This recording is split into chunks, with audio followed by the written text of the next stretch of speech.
Can Mike Huckabee win?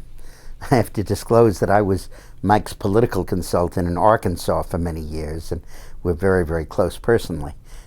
Mike is probably the most decent, wonderful man in American politics. He is absolutely of sterling character, and I can't say enough good things about him. But let's get to practical politics and see how he would fare in this race. I think that if Mike runs, and he's now giving signs of doing so, he probably edges Santorum out of the race.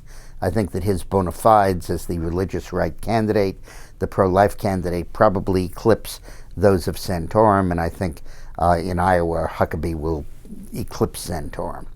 The problem that Mike has as he moves past Iowa is that the media refuses to treat him on the merits of who he is, a 10-year governor of the state of Arkansas. And they only treat him as a former minister, a former Baptist minister, something he was 20 or 30 years ago. And they don't deal with him in terms of the record that he amassed in Arkansas. And as a result, he's never hurdled that divide to become a secular candidate, not a religious candidate. The media treats him in the same way they did Pat Robertson. But Pat Robertson never held elective office.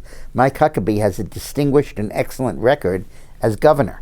And the question is whether he can get the media to see him in those terms. And then, of course, whether he can break out of what you really would consider the evangelical ghetto of the southern states and be effective in states like Michigan and New Hampshire and so on. And that's a big problem that Mike has.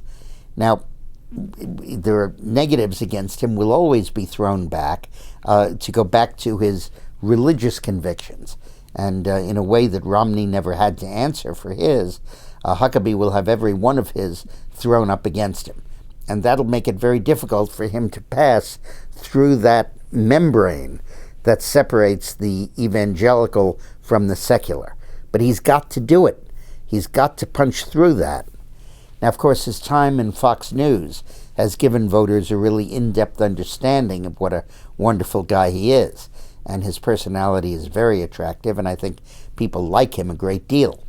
And I think in the debates, that's going to come through. Remember, it was the debates in 2008 that put Huckabee on the map in the first place. But I'm still concerned that my friend is going to have a hard time breaking out of that ghetto, precisely because if he did break out of it, and he was able to be seen as a secular candidate, he would be such a potent one. Because his solutions in Arkansas on education and on infrastructure and on jobs and on criminal justice were so creative that the media doesn't want to treat him as a secular candidate. They want him to remain in the evangelical ghetto. And that's the problem that Mike has. Thanks for watching.